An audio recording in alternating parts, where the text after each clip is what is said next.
बिस्मिल्लाहिर्रहमानिर्रहीम। अस्सलाम वालेकुम रहमतुल्लाह। वालेकुम अस्सलाम।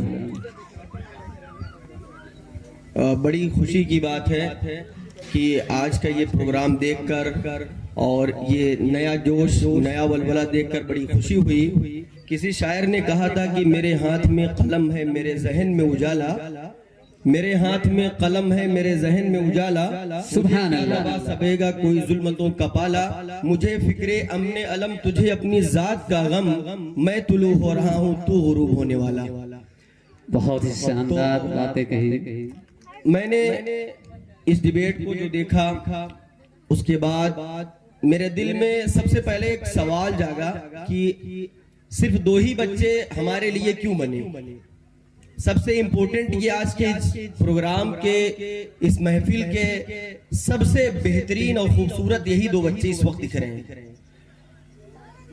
तो ये सिलसिला जो हमारा शुरू हुआ इक़रा बिस्मि रब्बिकल लज़ी खलक़ से शुरू हुआ, और उसके बाद जो ये सिलसिला शुरू हुआ जिसको हम लोगों ने सबसे पहले जमाने जाहिलियत का एक सिलसिला था, जो हमारे बड़े हैं उसको समझ रहे हैं, लेकिन मैं उस दिन को याद करना चाहता हूं कि जब ये चीज हमारे लिए तालीम का जो सिलसिला था बिल्कुल कट गया था, लेकिन फिर अल्लाह ताला ने एक जरिया बनाया और दुनिया के सामने एक ऐसे चैलेंज को, एक ऐसे इनकलाब को लाया जिसको हम सब सल्लल्लाहु अलैहि वसल्लम के नाम से जानते हैं। फिर वो सिलसिला शुरू हुआ। उसके बाद दुनिया ने एक ऐसा इनकलाब देखा कि जहां पर बच्चों के हुकूक को पामाल किया जा रहा था, औरतों के हुकूक को पामाल किया जा रहा था, नौजवानों के हुकूक को पामाल किया जा रहा था, दुनिया इंसानियत के हुकूक को पामाल किया जा रहा था। लेकिन रहमते दो आलम सल्लल्लाहु अलैहि वसल्लम ने अल्लाह ताला के हुक्म से जो फरमान अल्लाह ताला ने दिया, उस फरमान के जरिए से जो ये प्रोग्राम आज शुरू हुआ है, और इसका उस आइडियल से, उस सब्जेक्ट से हम जोड़ना चाहते हैं जो हमारे लिए आलिम रहमत और दस्तूर हयात है। बताना मकसूद ये है कि ये जो हमारे पीछे ये जो बोर्ड लगा हुआ है, स्टार कोचिंग क्लासेस, ये आपके फ्यूचर के लिए, आपकी के लिए कैसे आपको आगे ले जाया जाएगा। मैं सबसे पहले अपना तारुफ करा के फिर अपनी बात को और आगे ले जाऊंगा। मेरा नाम सलमान गौरी है। मैं इस वक्त रिसर्च स्कॉलर हूं अलीगढ़ मुस्लिम यूनिवर्सिटी का, और मेरा टॉपिक भी जो है जिसमें मैं रिसर्च कर रहा हूं वो इंसानी हुकूक है, ह्यूमन राइट। जो ये बच्चे जिस जगह पर आज बैठे हैं, एक जमाना था कि हम भी यहीं पर बैठा करते थे, लेकिन हमें कोई बताने वाला नहीं हुआ करता था। कैरियर काउंसलिंग और गाइडेंस का एक जो विस्तार चला आज के जमाने में, हम सब देखते रहते कि हम अपने फ्यूचर प्लान को कैसे बनाएं, कोई हमारा बताने वाला नहीं होता है। लेकिन इस कोचिंग के जरिए से हम अपने आप को, जिस आयत का मैंने जिक्र किया है, उस आयत में कहीं ये नहीं कहा गया कि आप क्या पढ़ेंगे क्या नहीं पढ़ेंगे, सिर्फ ये बताया गया कि आप पढ़िए।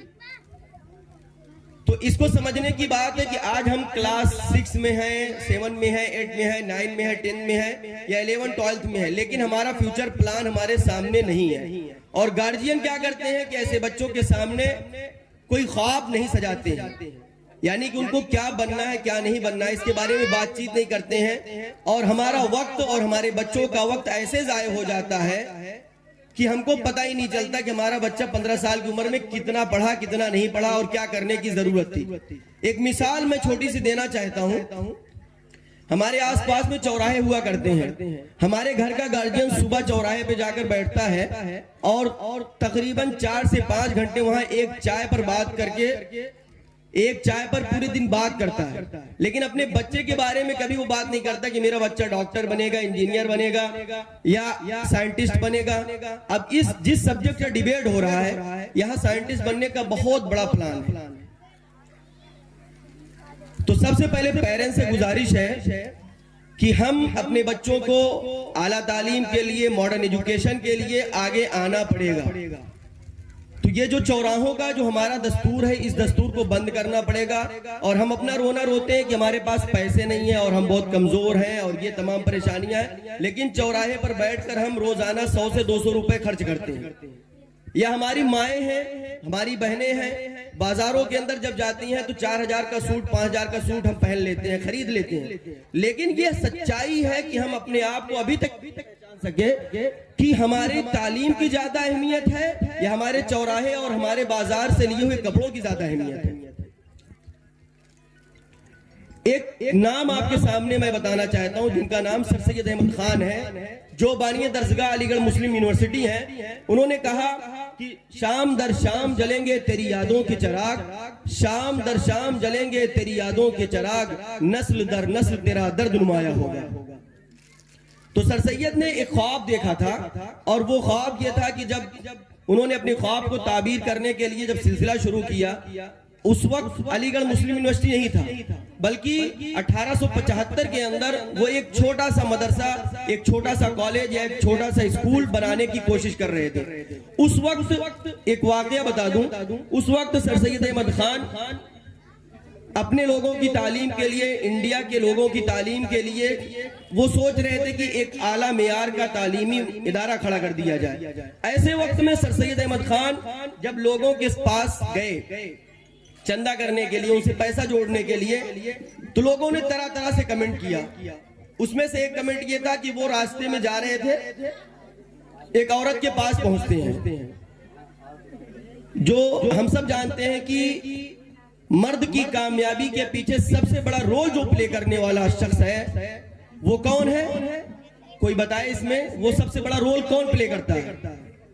वो आपकी बहन की शक्ल में हो सकती है, आपकी बीवी की शक्ल में हो सकती है, आपकी माँ की शक्ल में हो सकती है, लेकिन वो क्या है? वो औरत ही है। तो सर सैयद अहमद खान चंदा करने के लिए निकले हुए थे। एक नवाब साहब के घर के सामने पहुंचते हैं, अल्लाह ताला को जो भी मंजूर था, तो उस औरत के पास पहुंचते हैं और कहते हैं कि मैंने ऑक्सफोर्ड को देख के आया है, मैं लंदन गया हुआ था और हमने वहां देखा है कि ऐसे ऐसे बच्चों की तालीम दी जाती है, वहां पर इंग्लिश पढ़ाया जाता है, ज्योग्राफिया पढ़ाया जाता है, साइंस पढ़ाए जाते हैं और वहां से बड़े बड़े साइंटिस्ट पैदा होते हैं ताकि हम अपने मुल्क की तरक्की के लिए एक आला एजुकेशन हब बना सकें। तो उस औरत के घर में एक बच्चा रो रहा था, उसका अपना बच्चा था, रो रहा था। तो वो घर से जब निकले तो उसको गुस्सा लगा हुआ था और वहीं पर एक जूती रखी हुई थी। उसने जब सर सैयद अहमद खान ने चंदे के लिए कहा तो उस औरत ने वहीं से एक टूटी हुई जूती उनकी उस झोली में डाल दिया और सर सैयद अहमद खान ने उस झोली को एक्सेप्ट किया और उनका शुक्रिया अदा किया। उसके बाद वो बोले बहुत शुक्रिया माँ, जो आपके पास था आपने दिया। उसके बाद वो चलता बने और उस जमाने में जूतियों की बड़ी कीमत हुआ करती थी, हर आदमी के पैर में स्लीपर भी नहीं हुआ करता था।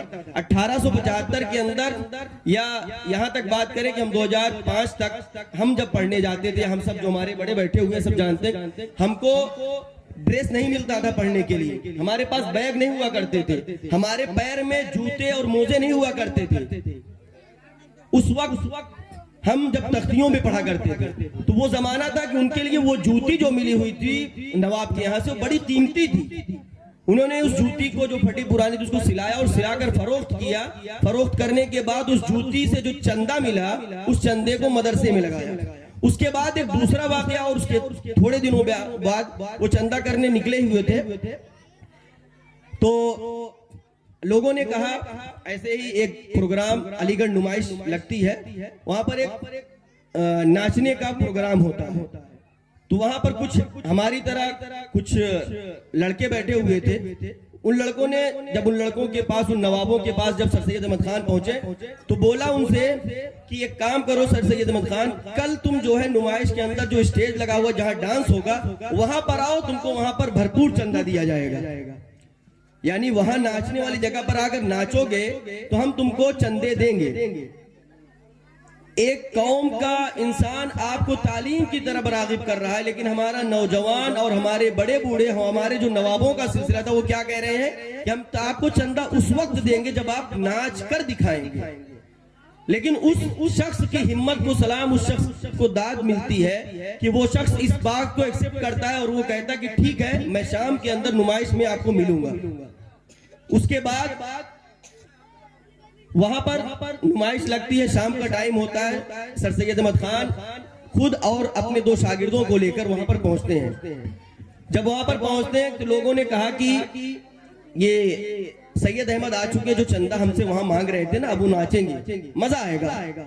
मतलब एक बूढ़े शख्स को हमारी कौम नाचने के लिए मजबूर करती है और वहां पर उनको तवाइफों का दुपट्टा दिया जाता है। वो आदमी शेरवानी पहनकर सर पर लाल टोपी लगाकर उस डाइस पर खड़ा हो जाता है। सामने एक तरफ हमारी माएं और बहनें बैठी होती हैं, एक तरफ हमारा नौजवान और हमारा बुजुर्ग मुआशरा बैठा हुआ था जो उस नाच को देखने के लिए गया हुआ था। उसके बाद सर सैयद अहमद खान उस वक्त, इस बात को आप लोग गौर से सुनिए, जो आज हम सब के सामने इतनी बड़ी यूनिवर्सिटी बनी है, हजारों साइंटिस्ट, हजारों डॉक्टर, हजारों इंजीनियर हर साल प्रोवाइड कराती है, तो वहां पर सैयद अहमद खान ने अपने सर पर एक दुपट्टा रखा और अपने दोनों तालिब इल्मों से कहा, आप यहीं पर ठहरिए और मैं इन लोगों से चंदा लेकर आता हूं, जिनका नाम वक़ारुल मुल्क और मुहसिनुल मुल्क होता है बाद में। वो सब वहां पर स्टेज पर खड़े सब मौजूद होते हैं। सर सैयद को दुपट्टा दिया जाता है और वो ठुमके लगाना शुरू कर देते हैं। उसके बाद जब वो ठुमके लगाना शुरू करते हैं, उसके बाद वहीं पर हमारी बैठी हुई माएं और बहनें और जो हमारी बुजुर्ग माएं थी, वो सब खड़ी हो जाती हैं और ये कहने पर मजबूर हो जाती हैं कि ऐसे मर्दों के हाथों में चूड़ियां दे दी जाएं और तमाम तरीके से उनको वहां पर बुरा भला कहने के बाद सर सैयद अहमद खान को वो हमारी माएं उनका हाथ पकड़ लेती हैं, रोक देती हैं और रोना शुरू कर देती हैं कि हमारे लिए जो तड़प रहा है, हमारे लिए जो चल फिर रहा है और हमारे बच्चों के मुस्तकबिल के लिए ये फैसला किया हुआ है कि नाचने तक के लिए तैयार हो गया है, ऐसे शख्स के लिए हमारी हर चीज कुर्बान है। और वहीं पर वो तमाम औरतों ने अपने जिस्म से जेवर को उतारा, अपने जिस्म से अंगूठियों को उतारा, पायल को उतारा और वो सारी चीजें सर सैयद अहमद खान के हवाले कर दिया और कहा कि इन मर्दों से आप कभी चंदा मांगने मत जाइएगा, बल्कि हमारे पास आइएगा, जब जब जरूरत होगी स्कूल और कॉलेज की तो हम इसके लिए अपनी कुर्बानियां देने के लिए तैयार हैं। तो इसलिए बताना मकसूद ये है कि हमारे माओ का किरदार हमेशा से भी, चाहे जिस फील्ड में हो, चाहे जिस तरीके से देख लिया जाए, सबसे बड़ा हथियार हमारे मुस्तकबिल को बनाने के लिए हमारी माएं और बहनें हैं। तो इसलिए आप लोगों को जानना जरूरी है कि सबसे बड़ा जो घर के अंदर जो रिवाइवल आ सकता है वो हमारी बहनें और माएं ला सकती है। और उसके बाद जो सिलसिला आता है हमारे मर्दों का आता है। पहले आपके गोद में आपका बच्चा होता है, वहीं से जो कुछ आप पढ़ाएंगी या सिखाएंगी वही आगे चल के वो फ्यूचर में पेश करता है। और बाप और माँ का जो किरदार है वो एक सूरज और एक चांद सा है। सूरज हमेशा गर्मी देता है, हमेशा उसमें इंसान उस तपिश को झेलता है।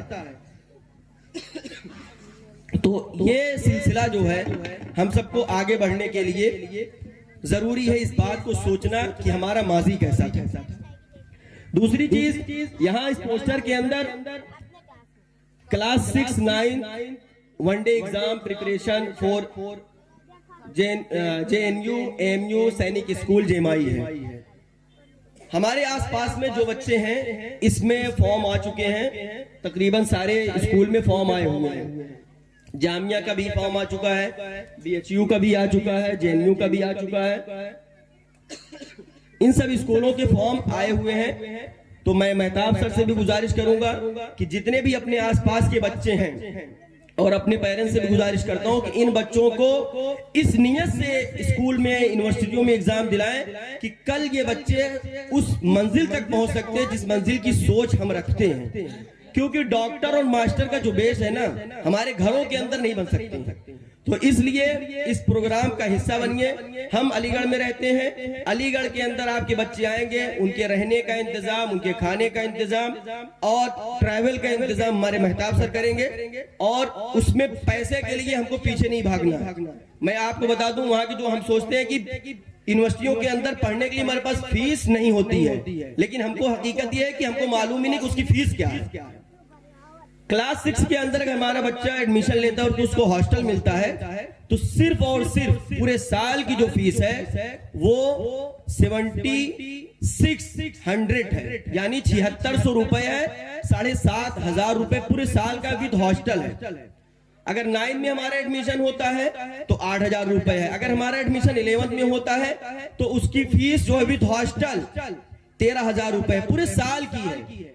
और इससे भी आगे अगर हम बढ़ते हैं, इससे भी आगे हम जब बढ़ते हैं तो आता है हमारे लिए MBBS या बीटेक कह लो, इंजीनियरिंग की पढ़ाई के लिए, या साइंटिस्ट बनना चाहते हैं, या आर्ट्स की फैकल्टी में जाना चाहते हैं, प्रोफेसर बनना चाहते हैं। इन सब में भी जब आप आगे बढ़ते हैं तो आज जो सबसे बड़ा क्रेज हमारे सबके दरमियान है वो है MBBS का, डॉक्टर का। ये बहुत जरूरी है, डॉक्टर का क्रेज होना भी चाहिए, क्योंकि अभी भी हमारे मुल्क में डॉक्टरों की बहुत जरूरत है।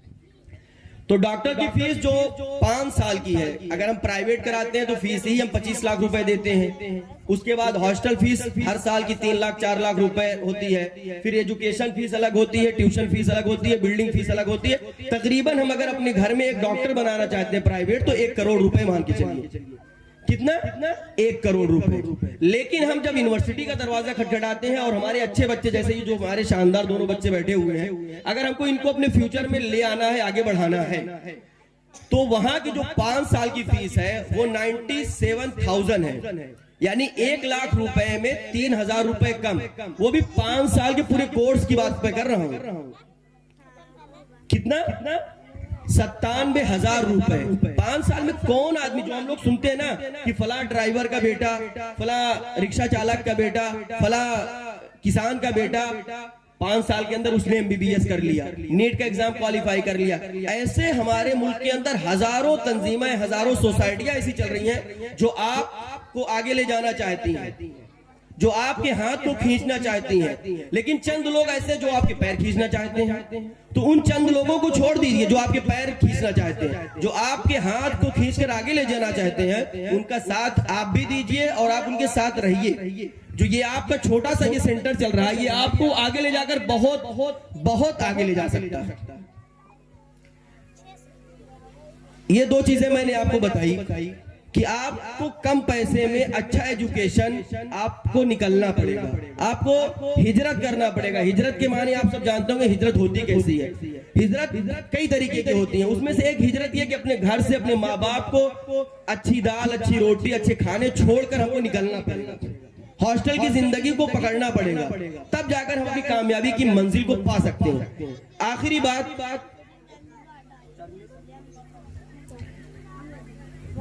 बात हमारे दीन के लिहाज से हम सब पर पर्दा फर्ज है,